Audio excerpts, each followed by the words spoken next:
Nawasalimu katika jina la Yesu. Ninamshukuru Mungu kwa nafasi hii niliyoipata siku ya leo ili tushirikiane neno la hekima. Na neno hili ni kutoka katika kitabu cha Wafalme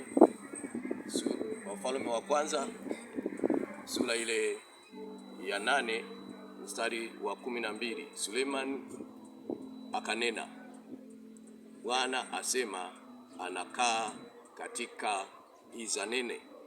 Na tukiangalia kitabu kitakatifu ambayo ni Biblia ya ulimwengu mpya, giza nene inaita giza zito.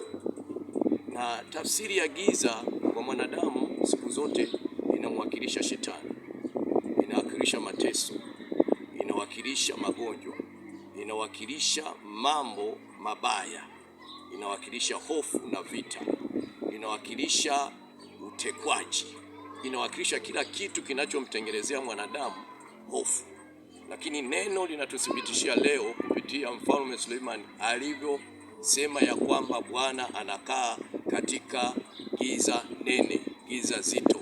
Tambua wakati wako unapokuwa katika majanga, unapopita nyika, unapopita katika mateso, Mungu yupo mahali hapo.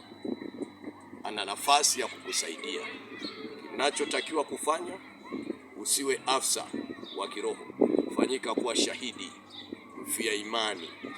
Uwe Mkristo au si Mkristo, kwa dhamira yako fanyika kuwa shahidi mfia imani kwa Mungu aliyeziumba mbingu na nchi, anayekaa katika tatizo ulilonalo, naye atakwenda kutenda.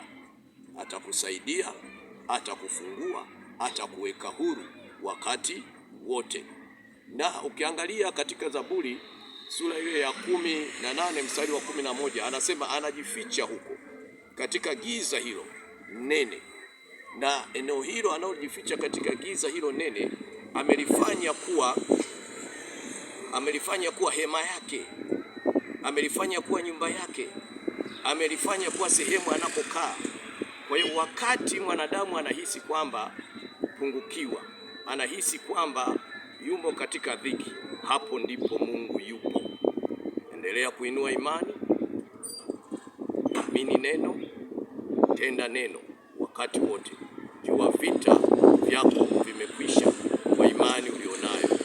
Na hata kama unaishi na nyoka pasipo kujua ndani ya nyumba yako, ni hatari sana. Lakini nyoka yule atakusaidia kula panya kwa mwongozo wa Mungu anavyokulinda katika giza hilo. Na utakapojua hatari hiyo, ingia katika elimu ya viumbe, geuka kuwa nguchilo, kula nyoka, na Mungu anayekutia nguvu ya kummaliza nyoka huyo ndiye atakayemaliza vita yako. Ukiwa nguchilo utakula nyoka kichwa, na hata zulu aina yoyote ya maisha yako, yatazulu mwili wako. Mungu wa mbinguni anahitaji tufanyike kuwa mashahidi kama walivyofanyika mashahidi watu wengine. Na ukiona ya kwamba unapaswa utembee katika hali ya uaminifu, utafute Bwana nyakati zote, giza hautaliona kamwe. Katika jina la Yesu, shika neno, tenda neno. Abinge enguzo Yesu Kristo esawa, tuli hamwe, we are together. Washobokela. Amen. Barikiwa na Bwana.